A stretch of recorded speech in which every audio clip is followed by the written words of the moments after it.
Megan Marino. I'm the principal investigator for the social media and adolescent health research team. I'm also an adolescent medicine physician, so I see patients in clinic, and I also do research at Seattle Children's Research Institute.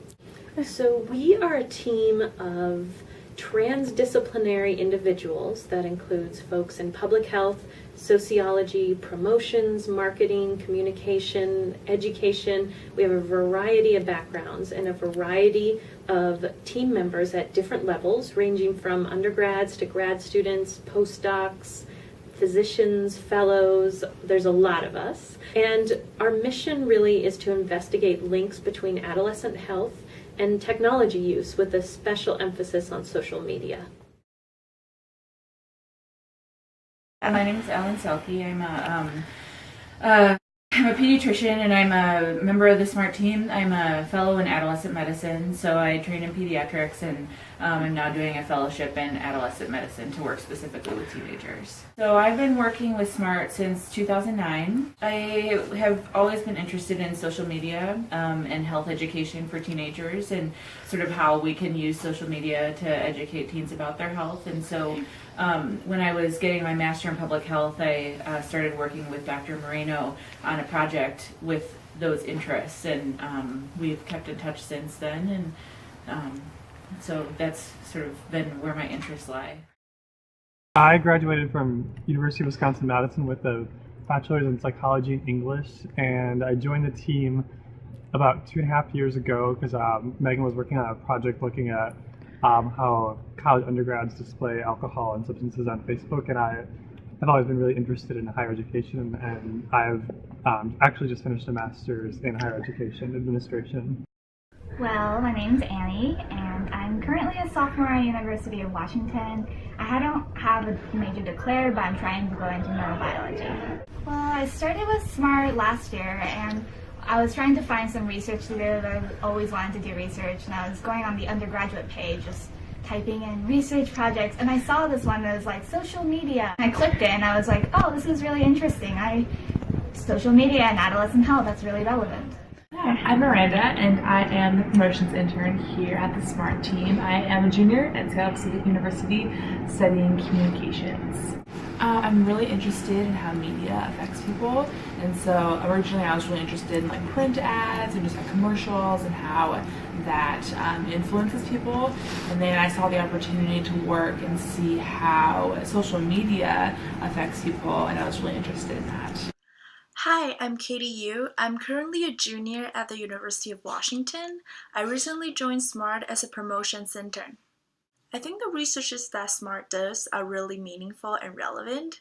Therefore, I'm really glad to be part of the team that helps to raise the awareness of SMAHRT's research findings. Hi, my name is Nikita Madamba, and I recently joined SMAHRT as a clinical research associate.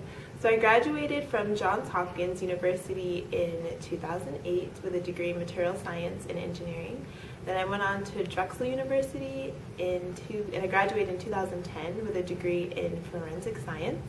I went on to teach for a couple years after that, and then I went to the University of Washington, and I was working in the bioengineering department as a research scientist or engineer.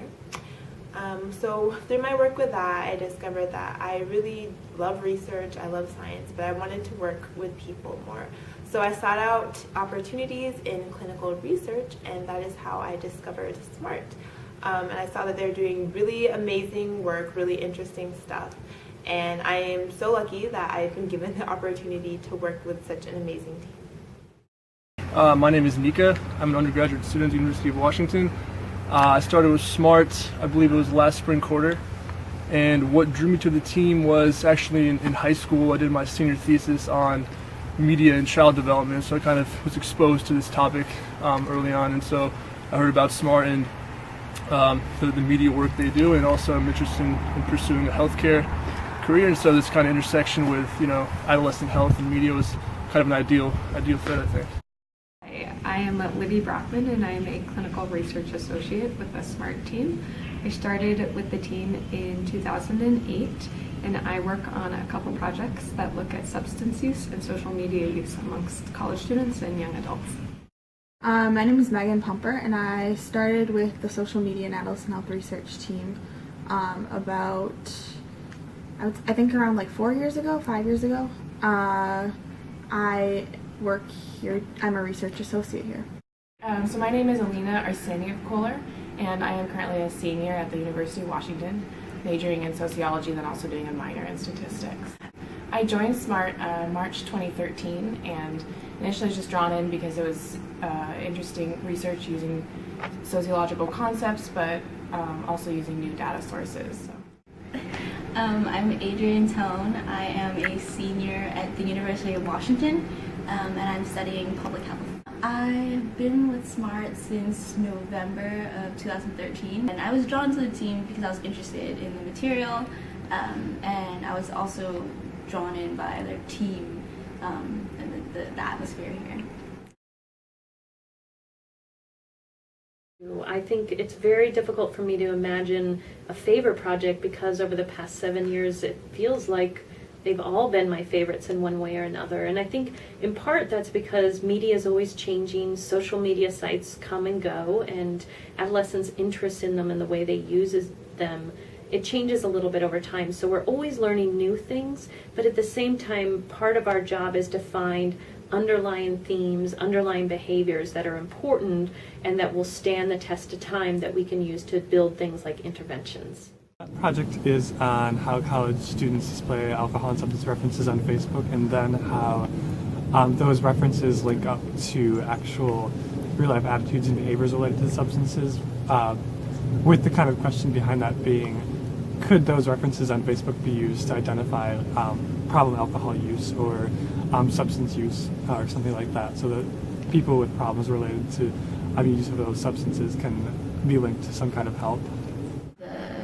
Large longitudinal study that's looking at college adolescents and specifically in relation to social media and their health, specifically like alcohol and substance use. And so what I do is I help with coding the data and then also conducting interviews. Well, I'm just looking at like how people respond and write to comments about legalization of marijuana on YouTube.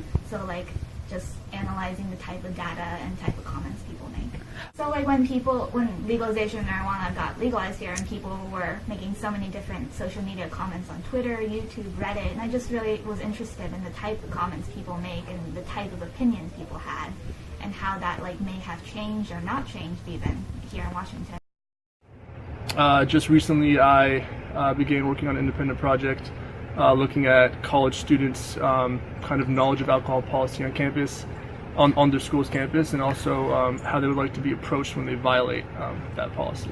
So I think just being a student at the UW and talking to my friends and stuff and seeing what they like issues they've experienced being a freshman and sophomore, and I think that's a very common thing to be have some kind of relation to alcohol policy and maybe having experienced some kind of intervention by campus police or some other kind of authority. And so I just got inspired.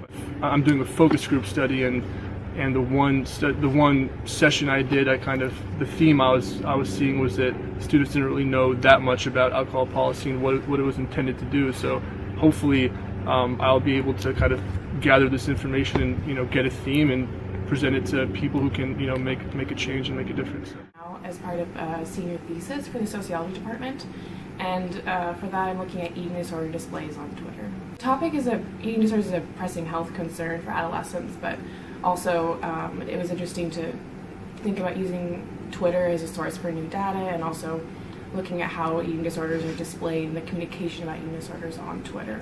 My favorite projects that I've looked at and worked on here with SMAHRT over the past few years has been a project that looked at the rise in popularity of hookah smoking amongst college students in the United States. We were really interested in this increasingly popular substance use practice and how it was being engaged in across different college campuses. Well, I think we were motivated to study hookah use amongst college students because it's a substance that has been known about for a really long time, tobacco, but college students these days, while they understand that smoking cigarettes might be hazardous for their health or concerning, are not quite sure what to do about hookah. Hookah is a water pipe that uses tobacco as well, but there's a lot of myths and misperceptions about the health and safety of hookah. It's often assumed that it's safer or healthier than smoking cigarettes, but that's not what the research shows. So we were very interested in seeing what college students were thinking and experiencing regarding hookah smoking. In the study, we found that hookah smoking was popular amongst college students. Almost 1 in 4 college students smoked hookah and reported smoking marijuana and tobacco in their hookah water pipe. Is looking at Twitter and depression and how depression is being discussed on Twitter. So if are people talking about depression with regards to themselves? Are they talking about another person's experience? And also if there's depression symptom references on Twitter. And then additionally, kind of a subset of that study, I was interested in looking at suicide posts on Twitter and kind of similar things. So how is it being talked about on Twitter? In what context are people talking about the personal experiences, those kind of things. I've always been interested in kind of examining depression and social media and how it interrelates, and I mean a lot of it stems from our previous work that we did in looking at Facebook and whether or not there was depression symptom references on individuals' Facebook profiles. And I think with the new social media website of Twitter and its increase in users, I wanted to investigate further if that kind of was transferring over to Twitter or if it was a different sort of culture, a different way of talking about depression. So yeah, so I would say just my past experiences with working on studies like this, as well as, you know, the past studies we've done on Facebook and how important it is to look at these newer social media websites. I work on projects that have to do with cyberbullying and sort of how we can define cyberbullying, what it looks like for kids, and what are things that kids can do or adults can do to help kids who are being bullied. So I, as a pediatrician, I see a lot of teenagers who have been victims of cyberbullying, and I really, over the last couple of years, I've heard from a lot of patients who have been suffering from depression or having trouble going to school because of bullying, including being bullied online. And it's really struck me that these patients really feel like they don't have anywhere to turn. So I really wanted to find out more about this phenomenon and how we can help these kids. Which is why I think our work with SMAHRT is important, because we're working to better, more specifically define cyberbullying so we can figure out how much of a problem it is and where we need to go and focus our efforts for it. As a promotions intern, I'm working on building a Pinterest for the team, as well as promoting a conference that we have coming up this summer. In the conference, we're inviting in a ton of different people, so parents, children, doctors, healthcare providers, as well as teachers, and we're combining all these people together to see what the best choice for education about internet use and all these different things would be. So it's pretty exciting. So our primary goal on our research team is research, and we're always interested in learning that's something new. And I also have a goal of using what we learn in my clinical practice. But a big part of our mission and of our goal is that we see ourselves as teachers and people that want to help translate our research findings into the community. So we see ourselves as researchers who have this mission to help educate and provide resources and assistance in the community for teachers, for parents, for other folks who work with adolescents. As part of our research team's mission to provide education and resources to the community, please feel free to follow us on Twitter, Facebook, Pinterest, and YouTube.